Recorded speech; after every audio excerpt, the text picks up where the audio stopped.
Multinational company में काम करने वाली एक लड़की के पास फ़ोन आता है। दरअसल वो फ़ोन दिल्ली नोएडा से आता है और उस लड़की को जॉब की ज़रूरत होती है। दूसरे दिन अपना बुरिया बिस्तर बांधती है, जॉब के लिए दिल्ली नोएडा पहुंच जाती है। वो भी कंपनी में, ऑफिस में अपने बारी का इंतज़ार करती है, अन्य लोगों की तरह कि हमारी भी बारी आए, हम भी इंटरव्यू दें, हमें भी कंपनी में जॉब मिले।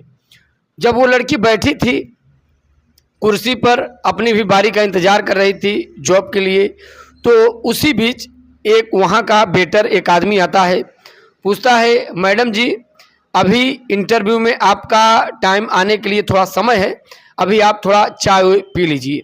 आदमी भी थोड़ा मुस्कुरा रहा था और लड़की भी थोड़ा मुस्कुराई और उस बीच वो वेटर उस लड़की को ले आके चाय देता है पीने के लिए। वो लड़की चाय लेती है, चाय पीती है, तो वो अपने आप को, जैसे ही चाय वो पीती है तो अपने आप को चाय पीने के बाद वो बेसुध हो जाती है और अपने आप को वो दिल्ली के रेड लाइट कोठा नंबर 67 में अपने आप को पाती है। और जब वो उठती है तो अपने सामने देखती है एक बुजुर्ग आदमी जिसकी उम्र लगभग रही होगी 50 से 60 साल, और खुद अपने आप को निर्वस्त्र और उस बुजुर्ग आदमी को भी अपने सामने निर्वस्त्र देखती है। तो लड़की बेसुध हो जाती है कि आखिर में हम यहाँ पर कैसे आ गए। उस लड़की का दिमाग नहीं काम कर रहा था और दरअसल हुआ क्या था, उस लड़की को उस वेटर ने एक, कहने का मतलब, नशीली गोली चाय में दी थी।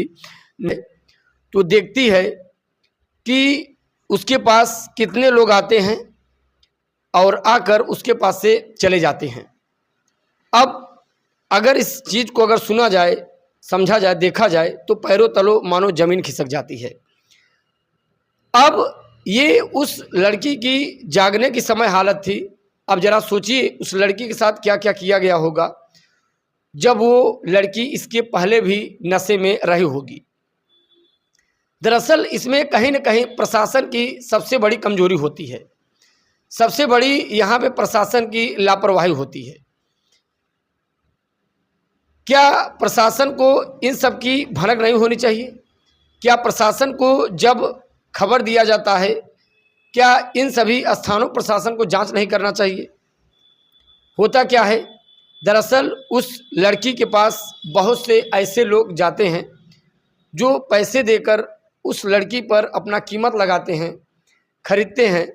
उसी में से एक लड़का जो अक्सर उस लड़की के पास आता जाता था हमेशा, और वो लड़की भी देखती थी कि ये लड़का ज़्यादातर हमारे पास आता है। वो लड़की सभी से बता भी नहीं सकती थी, क्योंकि अगर सब किसी को भी अगर ये बात बता देती, हमें यहाँ से बाहर निकालिए या फिर हमारे भाई के पास आप किसी तरीके से फ़ोन करिए, हम नंबर बता दे रहे हैं, तो ये बात कहीं न कहीं लीक हो जाती और उस लड़की को भी दिक्कत हो जाती निकलने के लिए।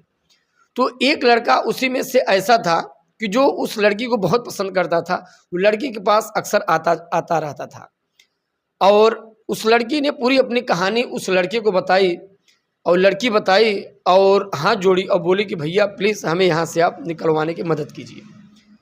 वो लड़का उस लड़की से उसके भाई का नंबर लेता है और उसके भाई के पास फ़ोन करता है, कहता है कि आपकी बहन यहाँ पर दिल्ली के जीबी रेड लाइट कोठा नंबर 67 में इस स्थान पर है।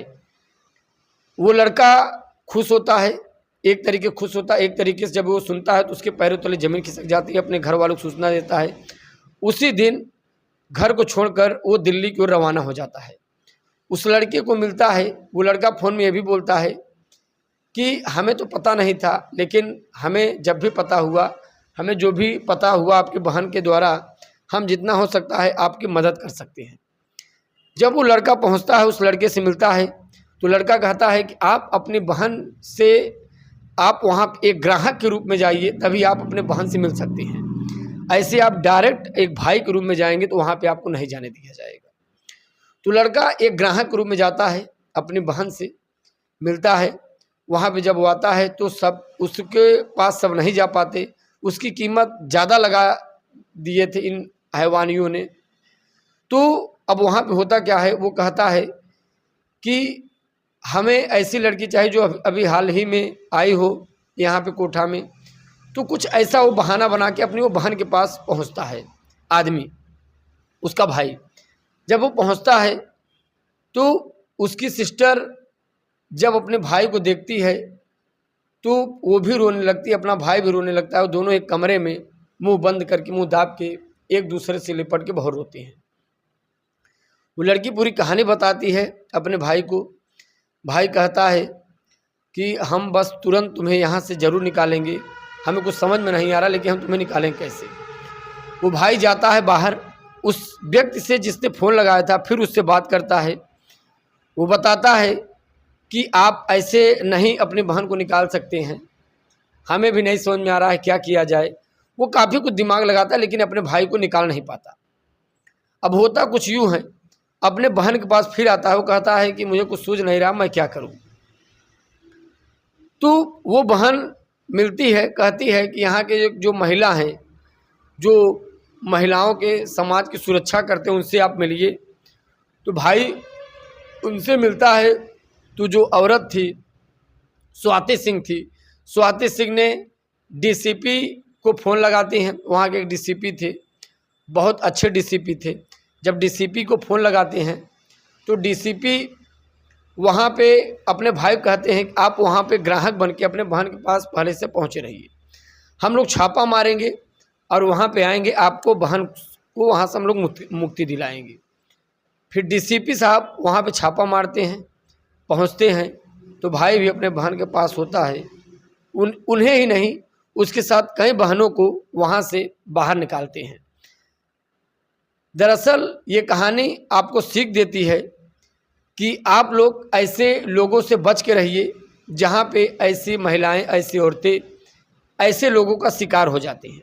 चलिए एक नई कहानी के साथ हम लोग मुलाकात करते हैं। धन्यवाद।